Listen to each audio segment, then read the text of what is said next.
Oh my God, I'm so happy to be here. And wow. So I was sitting there and I felt you were calling me. This is amazing. Okay. So my question. Which means you calibrated to that. You wanted it and you felt it. You didn't feel the opposite of it. You didn't feel the absence of it. You weren't worried about it. You were calibrated to it. That's a powerful vibration. And I didn't deny it. Like I didn't was like, oh, there's 1,000 people behind me. Exactly right. I'm gonna do it. You calibrated to it. Yeah. Yeah. Okay. And actually a friend sitting behind me, Tyree, what's up, man? That I didn't even know. So I've been practicing for, a long time. And I found recently, I just want to tell my experience about following my excitement, because I've been following, you talked about Bashar before, that he has the same energy kind of expressing, and I've been practicing following my highest excitement. The formula basically is follow your highest excitement every moment without any insistence of the outcome. And whatever comes out of it, have a positive belief about it. And I've been doing it, and it helped me a lot because it seems like it's the path of least resistance. It seems like even though it's action-based usually, it seems like it's thought-based too. Because let's say I'm at home and I don't know, usually I would find like you talk about the thought about the better feeling thought to like lessen my resistance. Sometimes it's like just like the follow my highest excitement is just go out, get some fresh air. And I'll go out and I feel like the air, and from then on I feel the new inspiration to do the next thing. Does that make sense? Absolutely. So are you saying that the desire to go outside may have been born out of an awareness that you're a little cooped up or it's a little stuffy, and so you make a choice, you calibrated to what felt best, followed through with it, and as you're out there, now you have access to other good feeling things? Yes. Logical? Yes. You're so beautiful, by the way. I love the eyes and all that. Yeah. So then, we interrupted you. So you're... My compliment? So you're outside. Yes. Oh, so, okay. So... so then when I'm outside, this is just an example, when I'm outside, a lot of times, because like now I have like the fresh air and I just wanted to go out and move my body, now I have the next excitement, maybe just to go to Runyon Canyon or just go to the beach or whatever. And I follow that, and it doesn't even have to lead me all the way to the beach, but on my way, for some reason, I get the next inspiration, oh, maybe, I don't know, go to LA casting and submit for this role for acting.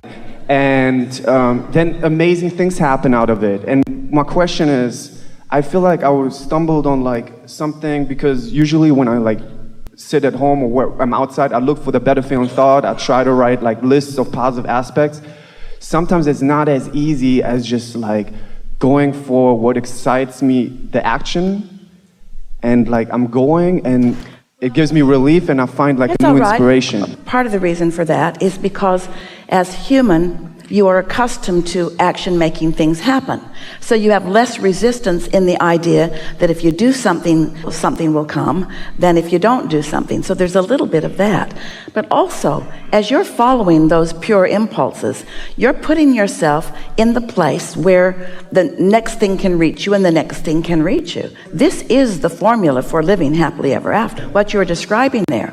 But let's calibrate just a little bit together here, because there is some fine-tuning that we could do together if you want to.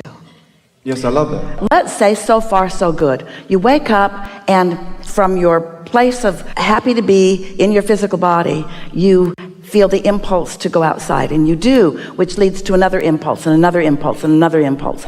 Now, in your scenario, you described the impulse leading to taking a run or taking a swim or going to a canyon or going to casting. And so when it went there, did it dip at all? Did resistance enter into the equation when that subject came into the conversation?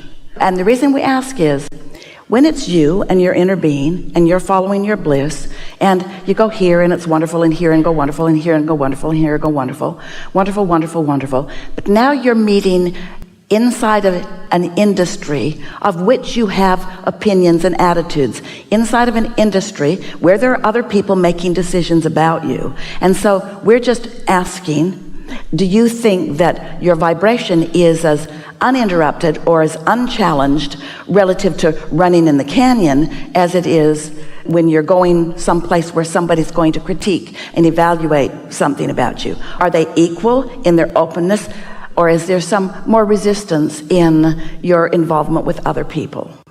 You're amazing, because that's what I wanted to talk to you about. All right. Actually, acting movies, yeah, because that's why I want to be in movies and big movies and starring in them. So there's some resistance. We don't have to talk about... Because it hasn't manifested yet. That's why there must be resistance, right? Yes.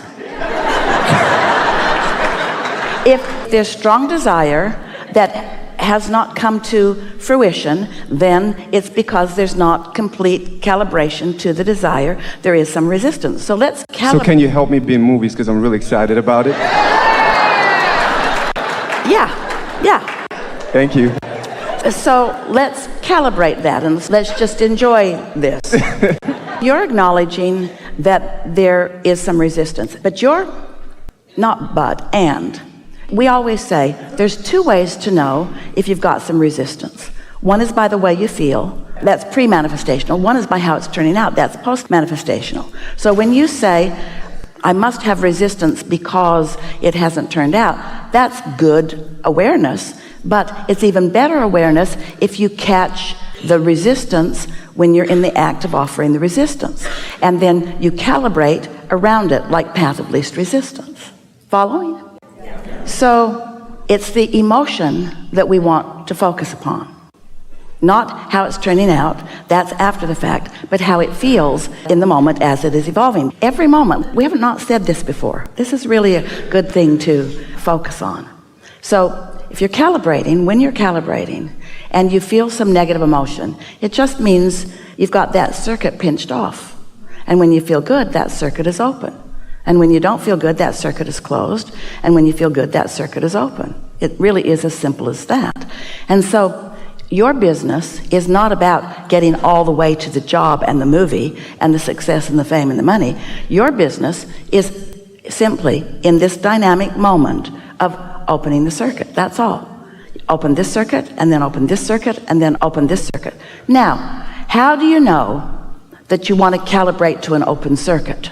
What's the best way to help you know that it would be of value for you to calibrate to an open circuit?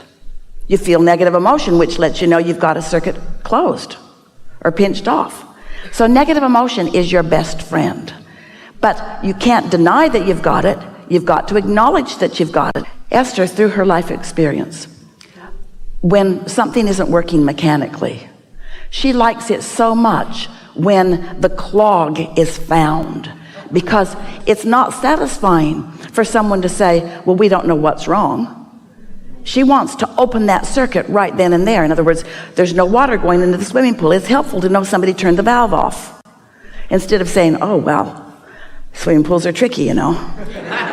Some of them have water in them and some of them don't. So the repairmen come and they say, you've got one that doesn't, sorry. I'd move to another house if I were you, where there are other pools that are full of water. It's so nice to know that you could turn a valve, and that's what calibration is. It's opening the circuit.